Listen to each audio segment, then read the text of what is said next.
tanpa kita munafik lah bahwa Haritanu di belakangnya ada siapa sih? Iya kan? Menjadi seorang pemimpin negara kan butuh dana. Kita jadi lurah aja butuh dana. Kita cari sponsor. Apalagi menjadi seorang pemimpin negara. Tidak mungkin blong-blongan dua dewe dibikin untuk mewujudkan impian itu.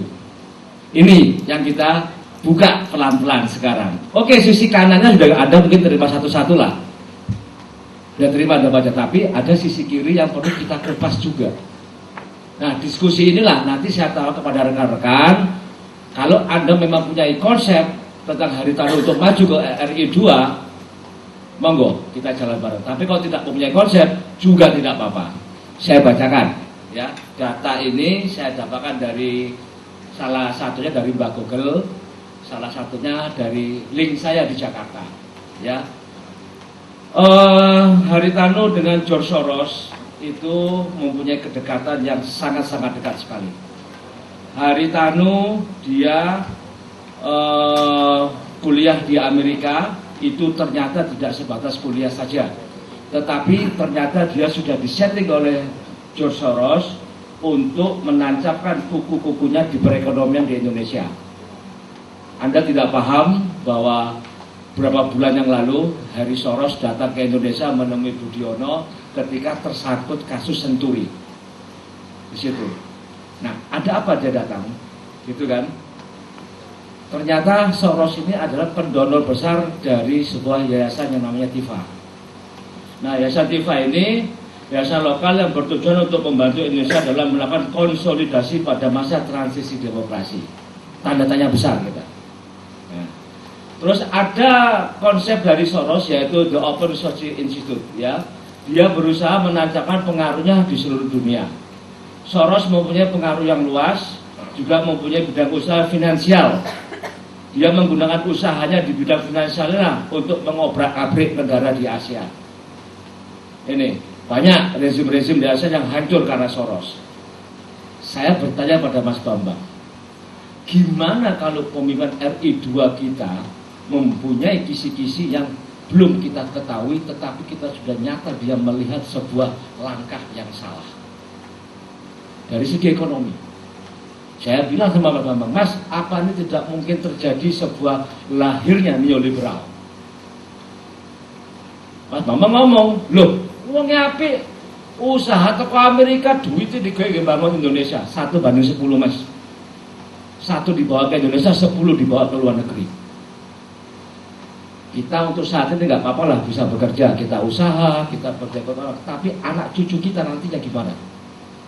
Ini sosok seorang pemimpin yang ditawarkan oleh Haritanu. Saya berusaha investigasi terhadap link saya di Jakarta, orang-orang Islam yang keras. Apa jawaban mereka? Kalau sampai orang non-muslim yang menjadi pemimpin negara kita akan dihabisi. Karena apa? Pola pikir Yahudi. Saya tidak menelan mentah-mentah itu, tapi saya telaah. Saya telaah dulu, saya simpan. Ini saya butuh diskusi di sini. Nah, karena itu apa hancur kalau kita berpikiran negatif. Tetapi kalau kita berpikiran positif, justru lebih bagus lagi. Orang-orang non pribumi kita ajak kerjasama, kita bisa berbaur oleh mereka. Ada pemikiran, ada nggak undang-undang untuk non pribumi?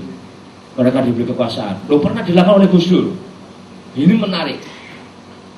Kalau Haritanu seperti Gus Dur bisa melakukan perubahan pluralisme, saya paling pertama maju untuk memilih dia. Saya pribadi, ya, jangan dikatakan sebagai masa saya belakang, enggak, saya pribadi. Kalau pola pikirnya seperti itu, nah inilah diskusi semacam inilah saya minta rekan-rekan untuk meletupan konsep-konsep seperti itu.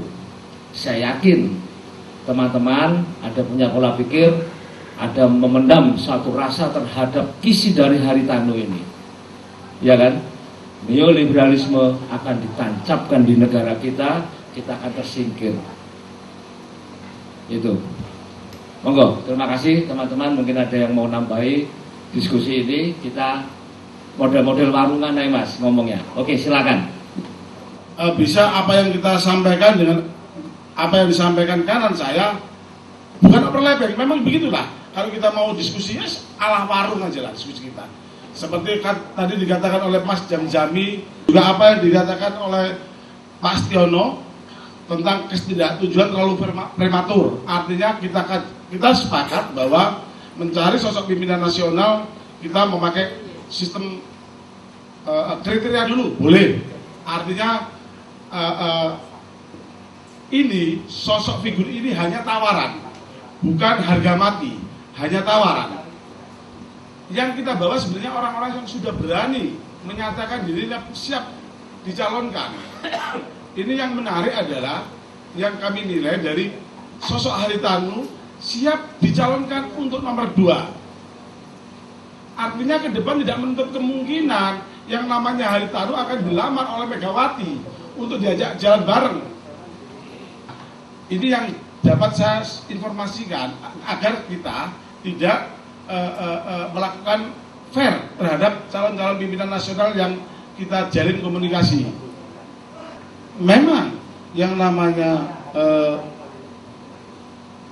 Haritanu baik dengan George Soros, tapi tidak pernah berhubungan bisnis dengan George Soros.